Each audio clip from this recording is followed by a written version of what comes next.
Daşowuzda güýdükki sünnet möwsümi başlady. Organ işgärleri tewip awlaýar. Daşowuz welaýatyna 3-5 ýaş aralygyndaky erkek çagalar sünnet etmek möwsümine girişildi diýip Azatlygyň regionaky habarçysy howpsuzlyk ýagdaýlary sebäpli anonim ýagdaýda habar berýär. Sezon başlandy, keselhanalaryň hirurgiýa bölümlerine uly nowatlar emele gelýär diýip habarçy kän halatlarda tejribesiz lukmana duşan käbir çagalaryň ikinji tapar operasiýa edilmeli bolýanyny sözüne goşdy. Ol ozorlar öýme-öý aýlanyp isleg bildirýän ene atalaryň çagalaryny sünnet edýän tebipler barada agzap, soňky bir ýylda olaryň işini nokat goýulandygyny belledi. Sezon başladygy organ işgärleri tebip awyna çykýar. Şol sebäpden bu tebipler gorkup işini togtatmaga mejbur boldular diýip habarçy aýdýar. Türkmenistanyň güýç idaralary halk tebipçiligi bilen meşgulanýanlara we pahalçylara garşy wagtly görüş ulan edip durýar. Mundan ozal mart aýyna polisiýa gulluklarynyň we howpsuzlyk idaralarynyň işgärleri ýerli tebipleri ýygnap, olara çagalary sünnet etmäge ruhsat berilmeýändigini,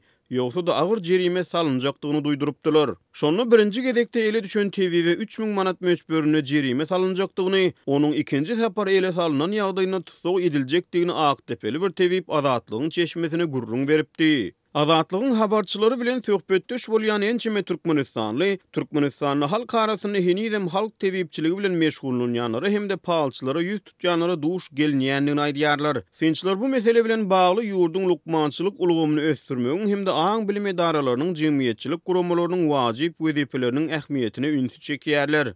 Azatlygyň habarçysy bilen söhbetdeş bolan bir Daşowuzly tebipleriň elleri ýeňil bolýardy hem de olar el ýeter bahadan diýip gurrundeşlikde aýtdy. 2016-njy ýylyň aprelinde Türkmenistanyň mahabat hakyndaky kanun güýje girdi. Onu käbir beýlek haritlar we hyzmatlar bilen bir hatarda gipnozçylaryň ýagny göz bagçylaryň, tebipleriň, ekstrasiýensleriň, pahalçylaryň, astrologlaryň, jadugoýlaryň hyzmatlaryny mahabatlandyrmak gadagan edilýär. Şeýle bu kanun özlerini wakany öňünden aýtmagy ukyply diýip mälim edýän ýa-da ukyply hasap edýän we tebigatdan daşary ukyplary we güýçleri peýdalanmak arkaly adamlara, olaryň ruhy dünýäsine we emlägine we daşky gurşawa täsir edýän beýleki adamlaryň hyzmatlaryny mahabatlandyrmagy gadagan edýär. Mundan 2 ýyl ozal Daşowuzyň güýç idaralary ýyl içinde pahalçy ýa-da tebip diýilip tanalýan 100den gowrak adamy polisiýa merkezine äkidip şol ýerde soraga çekdiler. Hem de olardan bu iş bilen meşgullanmagy bes etmegi talap etdiler. 2011-nji ýylda bütün dünýä saglyk guramasy Birleşen Milletler Guramasynyň degişli edaralary dünýäniň käbir ýurtlaryna, hususan Afrika ýurtlaryna ýokunç keselleriň öňüni almak üçin hem de gigiyena taýdan arasatçylyga goşýan goşonduny nazarda tutup erkekleriň meýletin sünnet edilmegine howandarlyk edýän programmalar durmuşa geçirdi.